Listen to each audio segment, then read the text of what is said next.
Thank you very much, sir, for the very interesting talk. You want some more? Come to SBM tomorrow, Sunday, 2 p.m. You hear more. Okay? I hope you know where SBM is. It's at number 9 Ruby Lane, off Opal Crescent, off Serangoon Road, opposite the fire station. There's a coffee shop there, very well known for its fish head steamboat, I think. So if you can find that steamboat, you probably find SBM. It's not connected to the steamboat. Okay. I used to say, thank God, and oh my God. You know, actually no reference to any God, you see, but I was in a situation where I just said, oh thank God, oh my God. You know, maybe I should say, thank Buddha, or otherwise.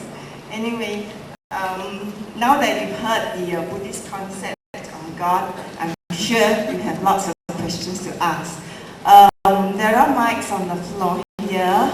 Okay, please use them. If you're too shy, I think the ushers here, they have little pieces of paper for you to pen your questions or your thoughts.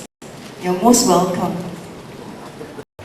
While waiting, I just like to say this. After this question and answer session, we will be inviting all the members of the Mahasangha, that is the monks here, up on stage to give the blessings. After the blessings, please be seated, don't go away, because I have some very interesting announcements, okay, to make. I directly mention what the Buddha has said. You know, Mahayana schools developed later, they have incorporated some new concept. They are very meaningful, they are very useful. Let us take Bodhisattva, or Avalokitesvara, or Goddess of Mercy. They regard them as God. Therefore, they also cannot say they don't believe in God. They worship and pray to Avalokitesvara, or Goddess of Mercy, as a God. And Bodhisattvas also they worship as God.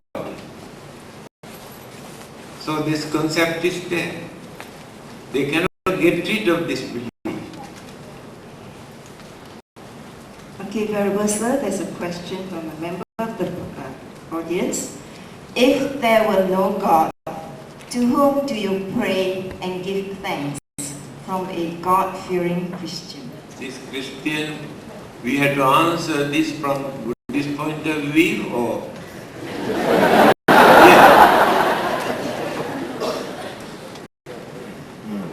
From Buddhist point of view, in my life, I have never prayed to anybody. Do you believe that? I use my effort, my knowledge, my understanding to do my work without expecting anything from heaven.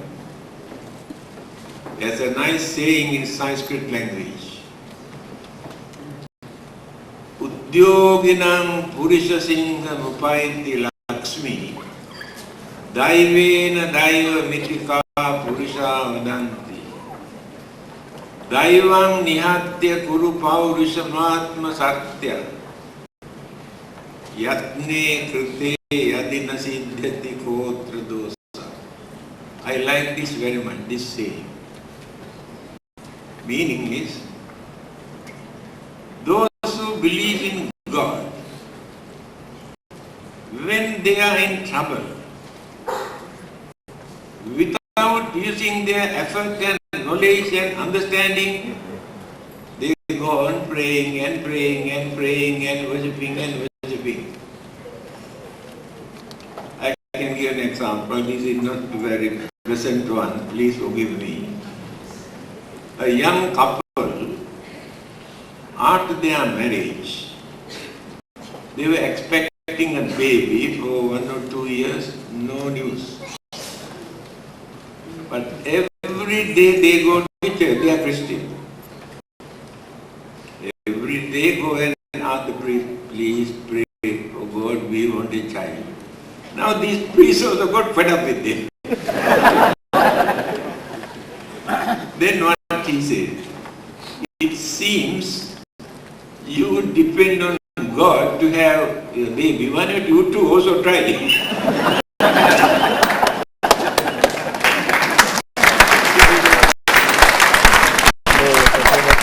Exactly like this.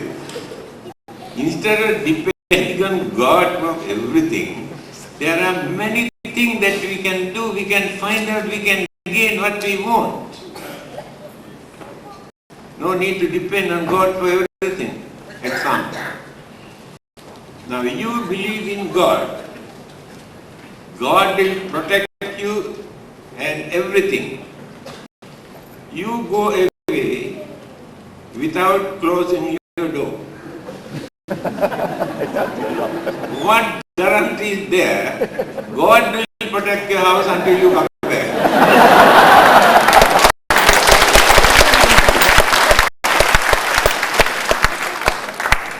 That means you have neglected your duty. Whether God exists or not, you should not forget your duty. The Buddhism is like that. Buddhism says whether God exists or not, whether exists, no harm at all. But don't forget your duty because of God.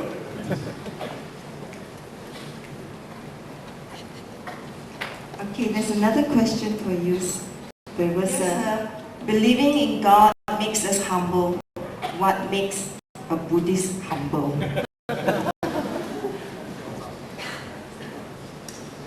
Humble. Well, when you believe something, we surrender. When you surrender, we become humble.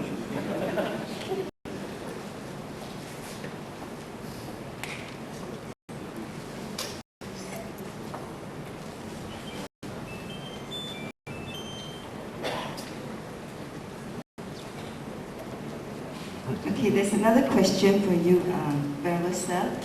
How does a Buddhist sustain his faith if he does not believe in God? They can remain as a better Buddhist without depending on God by using his or her full effort and understanding, by observing precept and principles and good qualities without depending on anybody. So he can remain as a better Buddhist. Thank you.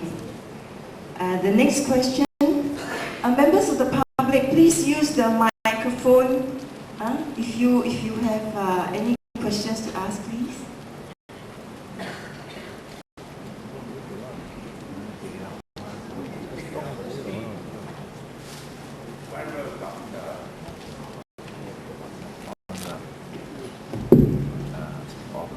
Venerable Doctor, can I ask you a question?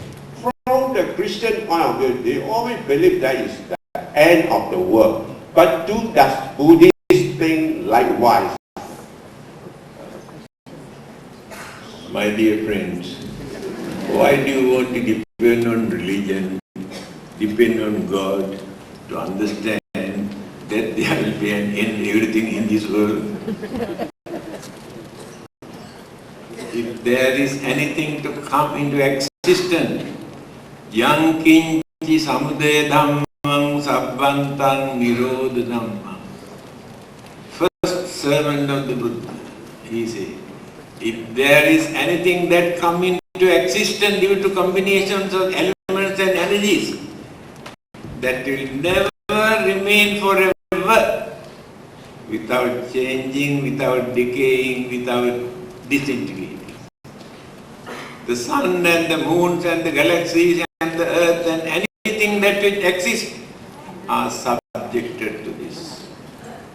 They appear, exist, change, decay, disintegrate. Again reappear due to dispersed particles. There are certain particles and energies never disappear. And again formation takes place. That is why the Buddha says, there is neither beginning nor an end. Bertrand Russell, I mentioned his name. He has written a book.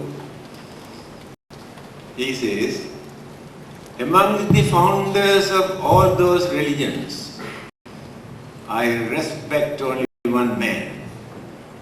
He is the Buddha. Why should I respect? The founders of all the other religions, that is his language, not my language, made false statement about the beginning of this world. This world was created by so and so, such and such time. It shows how poor their understanding about the world. Buddha is the only man who never made such false statement. He knew what this world is. That is why he said there is neither beginning nor an end. Always they appear, disappear, appear, disappear. This is the nature of the universe. Yeah, sir. So I have two questions to ask. The first question is about this attaining the Buddhahood, where the priorities is about purifying the mind, purifying the actions to attain Nirvana. So at one time when persons get to attain the statehood of purification, like any of the monks that exist around the world, so are they considered attaining Buddhahood, and we can also classify them as Buddha? And my next question is... No. One is enough.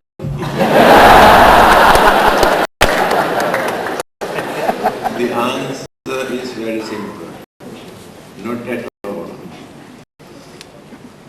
Becoming a Buddha is the most difficult task in this world. Now within this world cycle, from the very beginning up to this, only 4 Buddhas appear. Before the end of this world system, before this disintegrate, another Buddha will appear. He will be the last one within this world cycle. When the next world cycle starts, again Buddhas appear from time to time. There are 3 religions mentioned: Buddhism, Christianity, Hinduism. Before the end of this world, Buddhism says another Buddha will appear. Christianity says second coming of Jesus before the end of this world. Hinduism says among the 10 incarnations of God, last incarnation appears before the end of this world.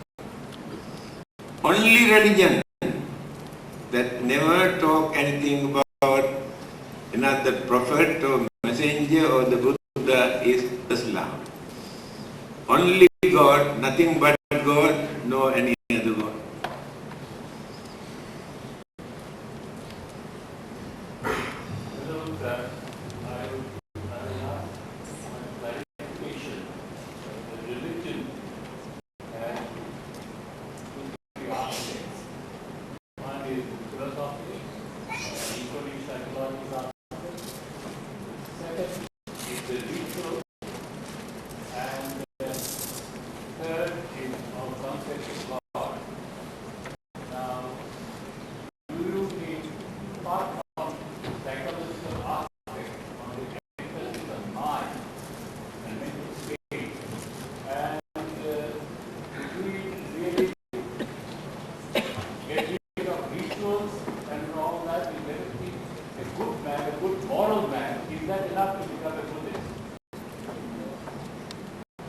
It's a good question.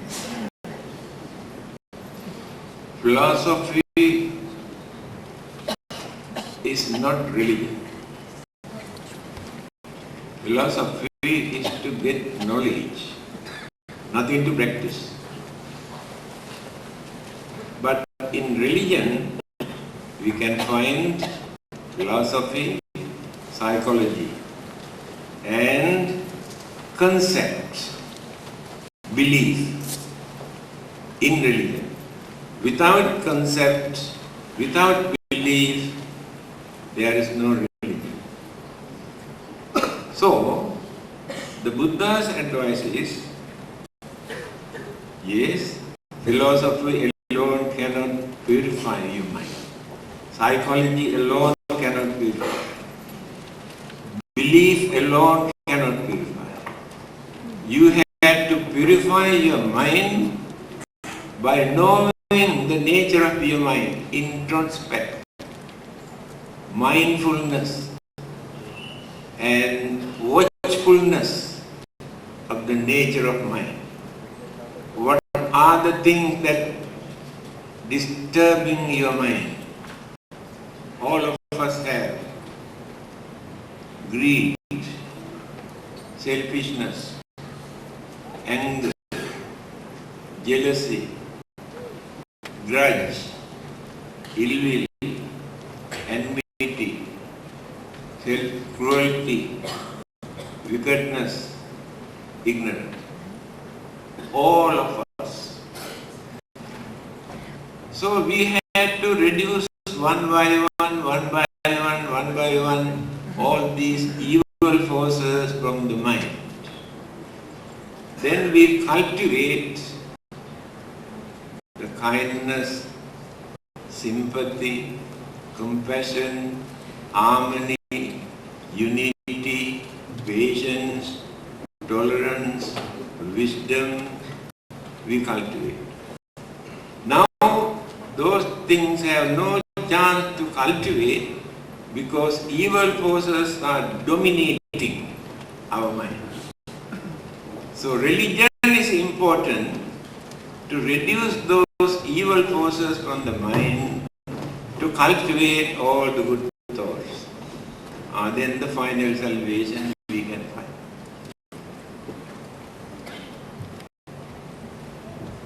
Yes, can you speak? Sir, I have a question here. What actually is good karma? Is good karma like helping old lady across the road? This party. Or Where are you? is it like cultivation of mind? Oh,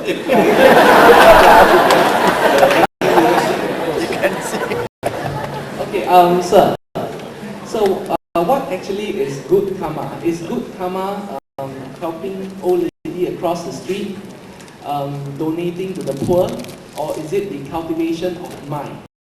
And what actually is bad karma? Let's say, for example, if in my mind, I feel like hitting someone, but I did not do it because of some legal obligations. Okay, so is that considered bad karma? Do I have to hit the person? Mind itself cannot create karma.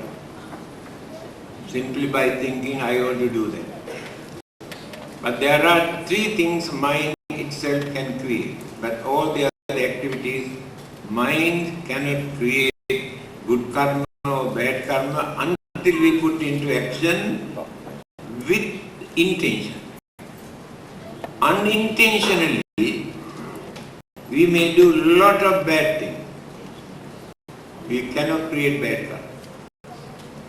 Take for instance, when you drive a motor car, you may kill cats and dogs and so many other creatures on the way. They die because of you. But you did not create any bad karma because that intention is not in your mind. There's an action alone cannot create karma. The mind must go with that. Then there are good things as good karma. Mention about 8 of them as most important good Dhanam, Silancha, Bhavana, Patti, Pattanumodana, Vijayavaccha, Apachayana, Desana, Sutti, Ditti, you eat. 8 kind of good karma. They are very important for us to cultivate our religious way of life. Start with dana. Dana means giving, offering, donating, sacrificing something for the well-being of others. If you don't do that, you maintain selfishness, stinginess, and by disregarding others, you enjoy your life. But you have not accumulated enough good karma for you to spend in the next existence. As Buddhists, we believe this is not the first and the last. After this, whether we believe or not, whether we can understand or not, naturally, existence again takes place. Take for instance, birth is natural. Sicknesses are natural. Old age is natural. No need to believe. Death is natural. No need to believe. If anything happens after our death, that is also natural. Not according to God or the Buddha or religion, it is natural. Therefore, by knowing this, we have to prepare. Continue without suffering, without facing troubles and problems and difficulties. To avoid all these things, we have to do more and more good karma. Then we can continue our life without facing a lot of problems. Now, in this world, how many millions human beings starving, dying, without piece of clothes to wear, I have seen, without shelter, under the tree or the pavement or roadside, birth and death both, winter and rainy season, whole day and night, they had to live. Animals can live without shelter because they are skins and they protect the body, but we cannot. And no medicines when they suffer from sickness. From birth up to the death, life is nothing but suffering. Who created them to suffer like this? People believe God created all these living beings.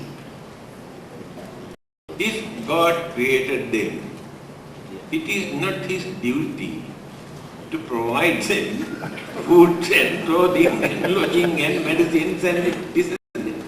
How can God keep quiet without creating them? A father, after producing few children, keep quiet without providing their food and necessary things, keep quiet. Therefore, we don't believe. This is the reason. Although they had the chance to become humans, they have not accumulated enough good karma to carry on, to maintain their life without suffering. That is why the good karmas are natural, very important. Punyani paralokasmin patitthavanti panina. Buddha's advice. After our death, there is nobody in this world who can support us. Only our own karma. If we have done some good karma, this good karma provide, support all our requisite for us to lead our life without suffering. Throughout life after life, we had to carry on. The Buddha's advice is, how long can you carry on like this? Is it not suffering? Where is the end of it? Therefore you must try to find out the end of it. Then you will be free from all these suffering. That is called salvation. Good evening. So sorry. Where are you? I had to crawl there to come here to ask you a question. Because I definitely must not miss this opportunity. Otherwise, I don't know when I can ask this question. I'm a Buddhist. I believe in karma. But the thing is, there's one question which I'm wondering very much. There's a distant relative who is only 40 years old, and he is suffering from cancer. Right now, he's still in the hospital, and his suffering is so terrible. I just want to know, is it that he has a lot of bad karma last life, and that's why this life he has to suffer till his death? Because at the moment, I still go and visit him very often, and each time when I see the way he suffers, is there an ending to this karma, to this bad karma? Maybe last time he done a lot of bad things, so his karma has to put him in such a way to suffer to death. I think, it looks like he's going to die soon. So I pray to God. God means, Buddha.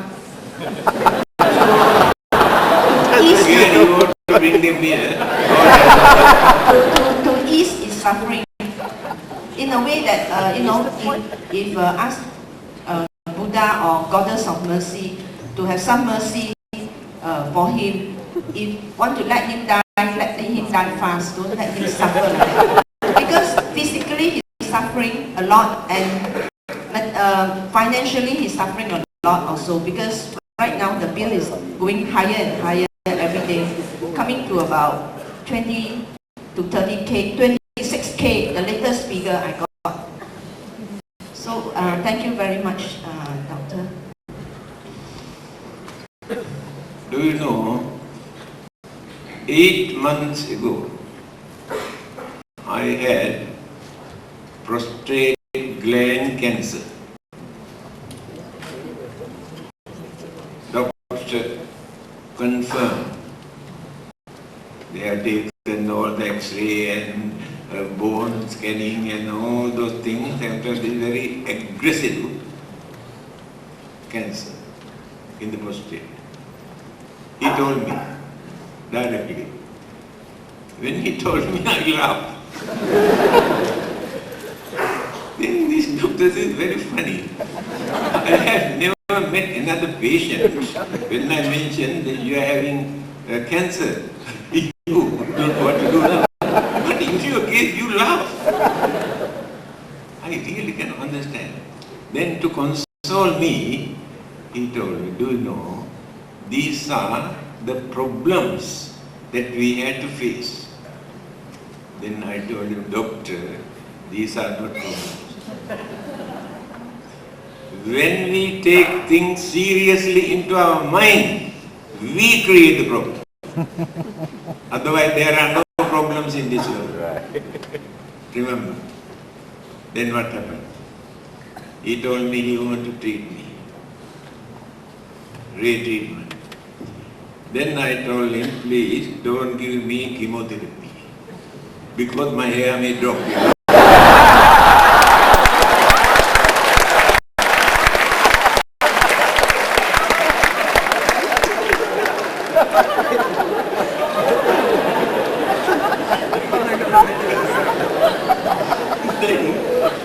He gave another kind of treatment for 6 months, every day.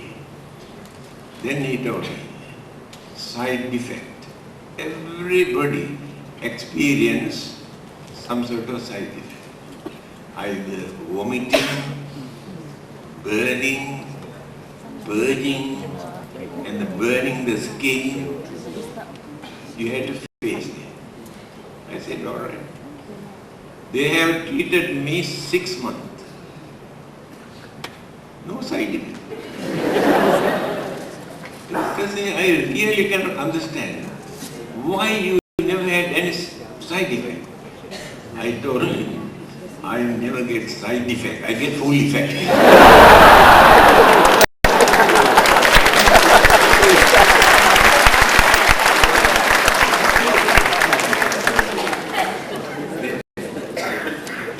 He asked me to go and take another bone scanning and what is that X-ray, MR, what is it? That one, and put into coffin and put in 35 minutes. Take X-ray and told me everything is clear. Within 6 months. They told me at least 1.5 years it will take to shrink. In my case, only 6 months. Now everything is clear. What is the cause? It is not karma. I never pray to any god. I never pray to Buddha.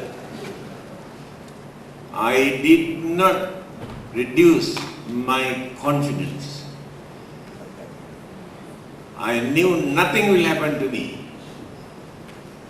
I did not worry anything about this. Every day I went out, preaching, teaching, attending. Everybody called me, you can't you understand, you are sick. Never mind, if I can do, why do you worry? I did not neglect all my duties with confidence. Mental energy, confidence. The most important energy in this world. That one develop the immune system. When the mind we develop this energy, immune system support and support and support and cure the sickness. That is what the Buddha said, develop your faith and devotion and confidence. Then you can reduce and reduce and reduce your sickness. Praying and worshipping to God gives some consolation, to console our mind. Oh, I pray to God, I pray to Buddha, I pray to Bodhisattva, I think they support me. Then reduce fear and worry. Only for that purpose it is important. But to me that is praying and worshipping not important. Now I am free. Again, second part of the question. All our troubles and problems and sicknesses are not due to our bad karma, Buddha says. Only some of them are due to our bad karma. Due to our ignorance, our misbehavior, and changing our daily routine in our life, our food, our way of life, all these things contribute to create a lot of sicknesses, troubles and problems. Karma has nothing to do with it. See how practical Buddha has mentioned this. The gentleman over there. Yeah, good evening and everyone all along. I'm not a Buddhist, but I'd like to ask you, as you say, it's a mind... You are a Buddhist or you are not a Buddhist? No, I'm not a Buddhist. Okay. But as I listen to your talk, it's everything about the mind, right? I just want to ask for your advice. How to overcome our weakness? I believe everyone here has a reason to be here, to listen to your talk. And it's not easy sometimes for any weak person like me or anybody here to overcome. What's your advice? I have written a book called Why Worry. Do you know how many people stopped committing suicide after reading this book? I met them not only in Malaysia, other countries also. America, Australia, Germany, and few couples who were separated due to misunderstanding. After reading this book, They have returned to me because of your book. Now we are living again as husband and wife. This book I have enlarged, now in the press. Lot of new worries there now in that book. Will be out on my birthday next month, not next month, this month, end of this month, my birthday. That book really helped those who have worries, come to our temple. I give on this book. After reading and reading and reading, he comes with smiling face, borrow or buy 10 to 15 books to give to his friends, Because there we point out where the mistake is. We create imaginations about our problems and trouble, and we are the culprit. We have created the trouble, but we blame others, we complain others. We are not ready to admit that I am also responsible for these troubles and this problem. When you read this kind of book, you can understand. Then your understanding can reduce fear, worry, suspicions, anger, all sorts of things.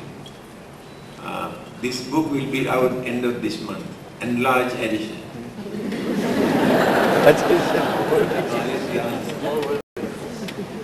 Any more questions?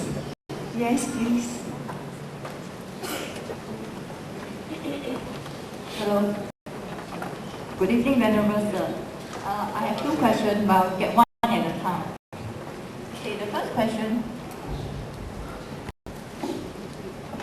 question is, why do Buddhism associate premature death with bad karma? If one can live this world without having to suffer old age and its associated sickness, is it not a blessing in disguise? Also, when one dies young with less bad karma, wouldn't it be better for one's next rebirth? Actually, in that question, there is no meaning. No meaning. You have mixed up and muddled up everything. Ask this question. These are natural occurrences. Whether they have religion, whether they have God, whether they have karma or not. Now let us take animals. They have no religion, no karma, no God, nothing. But the way how they suffer, many kinds of sicknesses and troubles and problems and enormous things. So these are natural occurrences. So religion is important for us to understand and to train mind. When these natural occurrences disturb us, how to tolerate and how to make up a mind, not to worry, not to develop fear, otherwise no point. That is why the Buddha has advised us. Don't develop your craving too much for this world. The more you live, the more you have to suffer. No one is free from sicknesses, old age, troubles, worries and disturbance, whether they are rich or poor, educated or not. But to us, Doctor, funeral.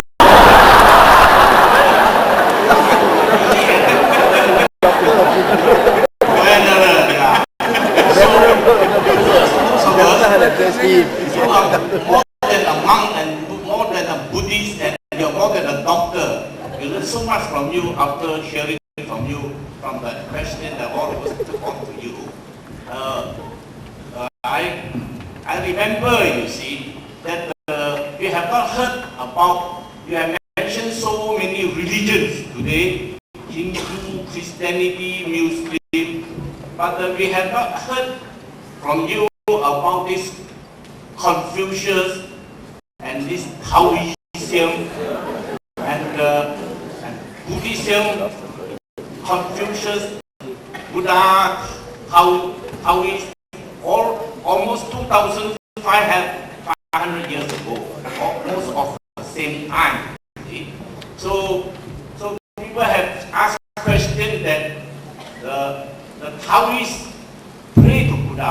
But the Buddha don't pray to the Taoist. What's that, Buddha?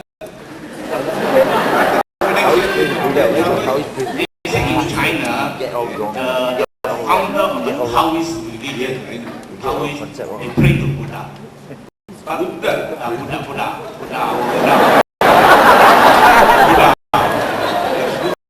Lived 8 years before the in India. 8 years before. But the Buddha do not pray to the Taoist. And then the Confucius, really, I do not know whether Confucius is a religion or not. But the teaching of, I think I can understand your question. I'm not joking. It's a very, very good question. I can understand. Please sit down.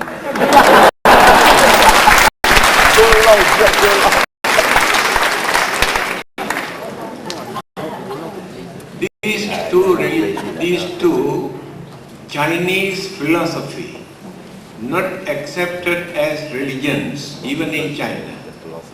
Taoism and Chinism, Confucianism, Chinese culture, Chinese tradition, Chinese way of life, Chinese philosophy, everything is there. But they did not introduce these two as religions. That is why they had to go to India. 2000 years ago, they went to India. They asked two questions from Confucius. Is it true whether there will be another life after our death? Confucius said, still we have not learned what this life is. How do we know whether there will be another life?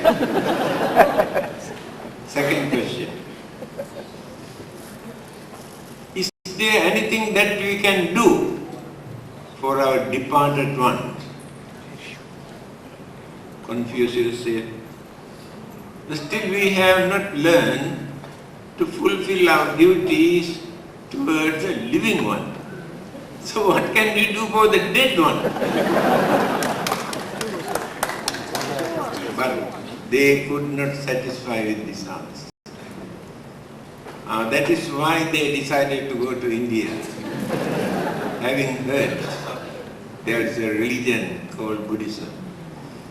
They stayed for many years, studied languages, Buddhism, collected all the important religious materials.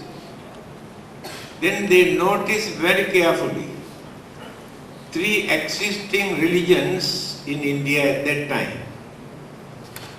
Brahmanism, today known as Hinduism. Jainism, extremist, that religion also still exists in India. And Buddhism. These three religions. These Chinese, they watch very carefully how they practice these three religions. Then they notice to practice Hinduism or Jainism, they had to follow Indian tradition, Indian customs, Indian way of life. Otherwise, they cannot practice those religions. But to practice Buddhism, it is not necessary for Chinese to become Indians. They can remain as Chinese. They can respect their Chinese culture. They can practice Buddhism as a religion. Without any difficulties, they introduce Buddhism in China because of that. Therefore, these two are great thinkers, philosophers, psychologists, and all the great qualities were there. But they are not enlightened religious teachers like the Buddha. We respect them. We quote their beautiful saying in our publications also. They are not religions. We just have one last last question, sorry. Now 10, start at 8. Thank you very much, Venerable Dr. Dhammananda, for this beautiful talk that you've given us. First one is a comment. That is, you believe, you said that Buddha left and 550 million followed him. But at the end of it, I believe the wife too became a bhikkhu, a follower of Buddha, as well as the son. My question, that's a comment, and my question now is, good karma, thinking of good things, is that enough? Or doing action? Or do you have to do both? Which is more important? Because you cannot do everything that you think. Thank you. I cannot understand your question. Venerable Sir, you mentioned good karma. Yes. That's right. So it is at the end of it the control of the mind. Yeah. Therefore, thinking good, is that good enough? Or to do good? Or do you have to do both? Thinking good is only one item. Thank you. Thinking good, one item. Talking gently, politely, second item. Do things perfectly, third item. And then completed.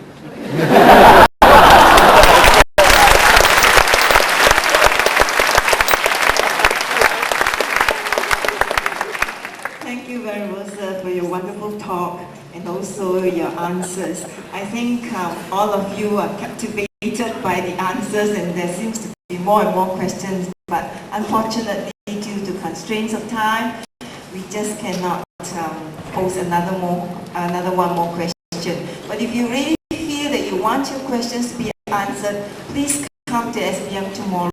The Chief Reverend will be there at 2 p.m. He'll be giving a talk. Come early because there's not enough, it's not a very big temple, so do come early. Okay, please be seated. I will now be inviting the Venerable Sirs up here to give you blessings. And then after that, I will make some important announcements. Venerable Sirs, this way up. Actually, many of you do not know what these monks are going to do now.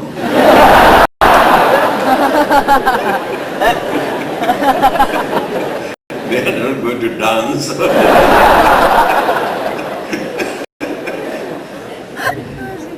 It is not a joke. When the monks develop their kindness, compassion, sympathy for your well-being, for your good health, for your happiness, this mental energy, while reciting, they transmit, radiate. Again, in your case, you develop devotion, confidence, understanding, and pay attention by controlling your mind. When you pay attention, during that time, evil thought had no chance to appear in your mind. Mind is completely pure. When you pay attention with mindfully. It is very difficult for us to maintain our mind for 1 minute without allowing any of our evil thoughts to appear in the mind. Therefore, when we radiate our mental energy with sound vibration, this sound vibration, what we recite, are the words that come out from the Buddha's mouth, not our own. That is why we do not use another language. The word, the language used by the Buddha, we repeat. It is mentioned, the Buddha was the only human being in this world who lived without telling a lie in his whole lifetime. Today you have 6 billion human beings. Can you find out one human being never tell a lie? The Buddha did that.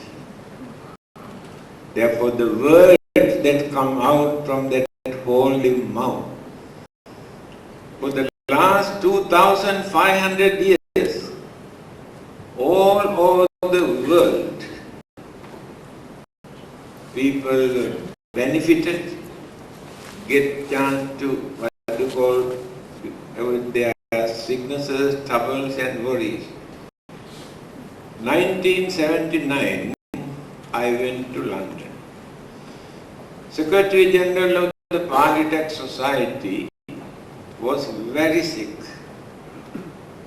He requested few monks to go there and do some chanting because he knows the Pali language very well. They translate the Pali teaching of the Buddha into English. So when we went there, he was lying down, cannot talk, you have no strength, few words, but he requested us to recite 7 Bujjanga Sutras. They know the names and the meaning of every word of these sutras. I like to listen 7 Bujjanga Sutras. So we recited for nearly half an hour. Believe me, when we ended our chanting, he got up, sat down. I never had this relief in my life for a long time. He was so happy. At that time they were collecting money to build London Buddhist Vihara. He asked to bring a checkbook and asked to write 10,000 pounds donation to London Buddhist Vihara. The happiness that he gained, the immediate effect that he experienced after paying attention. So it's more psychological. We radiate sound vibrations, mental vibration. You attune your mind with devotion, confidence, understanding, with pure mind. Because in your mind, no chance to create any evil thought in your mind. It's a very important occasion. So now we are going to recite few sutras, chanting for your well-being, for your good health, for your happiness. Whatever religion you believe, we are all human beings. Therefore don't bother about religion. 3 days ago, Archbishop Sotapanandas came to my room. Please bless me. I always say, may the Buddhist God bless you. He was so happy and he blessed me. So, forget about religious labels. Think we are human beings. Then we can reduce our discrimination, superiority complex, all these discrimination. Pay attention. Namo tassa bhagavato arahato samma sambuddhassa. Namo tassa bhagavato arahato samma sambuddhassa. Namo tassa bhagavato arahato samma sambuddhassa.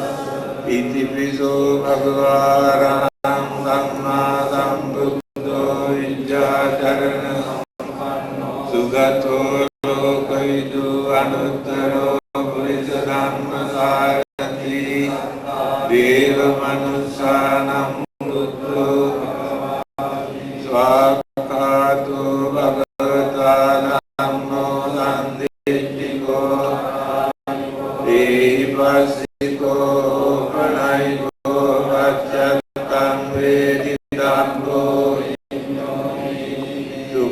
Patipanno Bhagavato Sāvaka Sangho Patipanno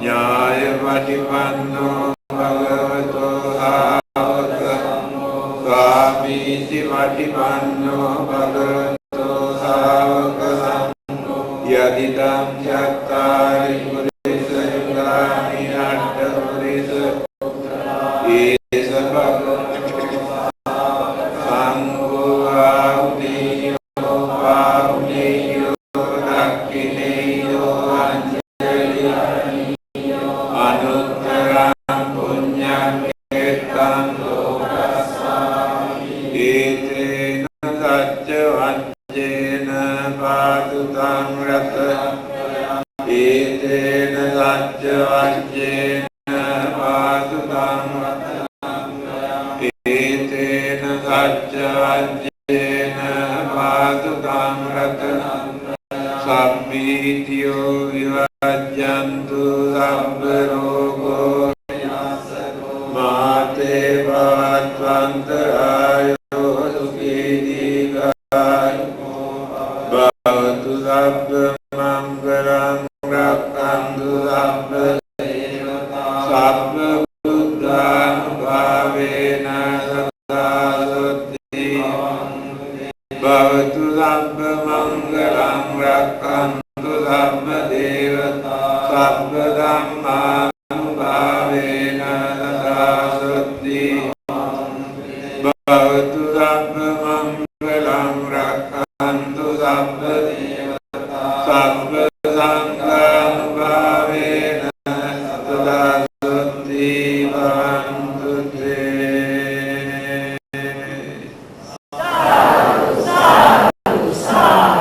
Good health and peace of life to all of you. Thank you very much. Thank you very much. Please be seated. Kirinde, on the 23rd of March, Sunday at 7:30 p.m. at Pokatsi Presence. And all those who have helped in one way or another to make tonight's talk a very successful one.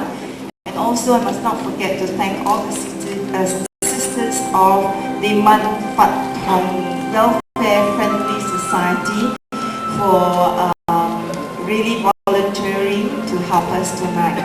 And also, you ladies and gentlemen, for your presence here too. So, good night. See you again. May you all be well and happy.